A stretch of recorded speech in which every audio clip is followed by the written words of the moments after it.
What's up, guys? Dr. Mo here, Digital Nomad Physician at digitalnomadphysician.com.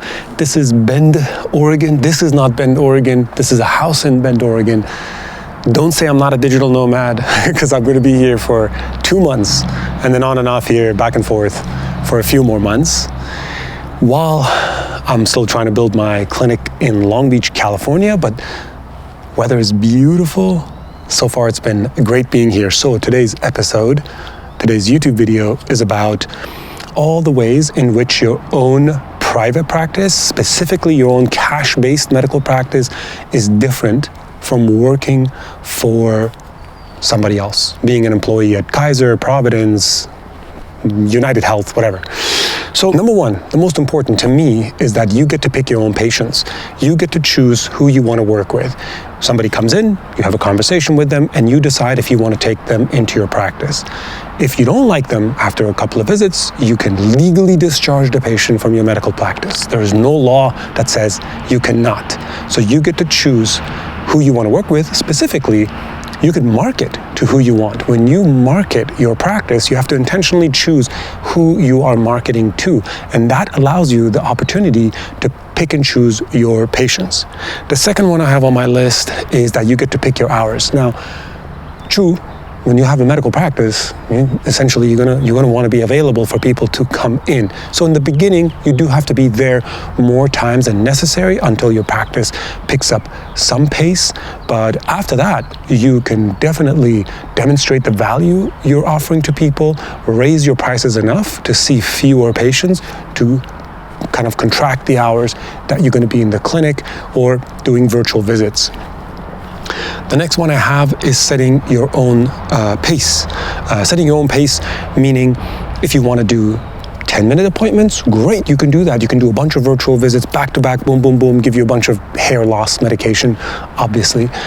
If you prefer to do longer visits, 1-hour visits, 2-hour visits, group visits, you get to set your pace. The next one I have is use your own style. What I mean by that is it's very frustrating having to use ambient voice technology, AI-based technology to be able to document a visit. Sometimes it's so simple, I don't need a whole lot, but for billing purposes, I may have to up document just to be able to get the money from Medicare or a commercial insurance company. In your own private practice, especially when you're doing a cash-based practice, you can write whatever you want as long as it meets the guidelines for the state medical board, which actually are not that intensive. The next one I have is you get to set your own prices. You get to set the price that you think you're worth, charge what you want to do. Now, we're going to get into a little bit of a good tidbit at the end of this video about that, but if you believe that you're worth $130 per appointment visit, you charge $130. If you believe you're worth $500, you charge $500. There are plenty of examples out there of specialist physicians, primary care doctors who are charging that money, and people are willing to pay it. Again, it's about connecting with the right kind of patients who are a good fit in your practice. The next one I have is earn from ancillary services, right? So this is huge. You are going to offer traditional services where you're going to see a patient in the clinic, where you're going to see a patient virtually on the phone and do a video consult, phone consult, and you're going to charge cash for that. But a lot of patients these days are going to benefit from many other services that we take for granted. You can bring on a nutritionist, a Ayurvedic practitioner, somebody who teaches your patients about pressure points, manipulation techniques that they can do on their own body or on their loved ones. These are great things that you can upsell as packages or as individual group coaching sessions. You can sell them online courses, ebooks, memberships. These are things that you don't get to do in private practice. And I really think patients love these things because there are things that they normally would not have access to, or they would have to go to outside sources. If they're already trusting you with their care, they're much more likely to be interested in that. The last two on my list. First one, less risk.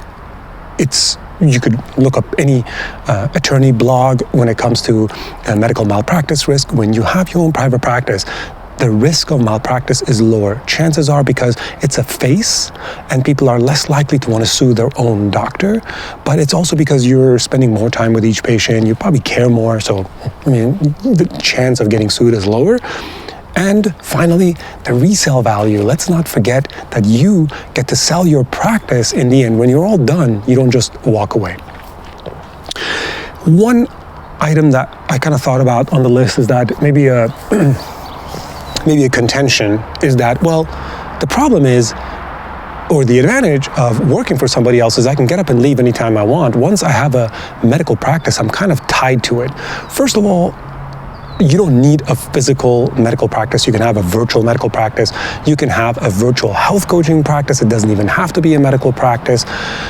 Second of all, if you do have a physical practice, you can walk away. You can have a PA, an NP, an MD, and a DO. You can have other people take over for you. Yes, it's going to take some time before you kind of refine the workflow so that somebody else can come in and step in and see patients, but you can definitely walk away.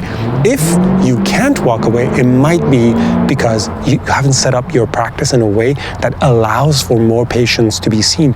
And I think that's the sign of a really good practice, where you have the ability to open the funnel and see more patients. Hope this is helpful. Check out digitalnomadphysician.com for more information. Gorgeous Bend, Oregon. Take care.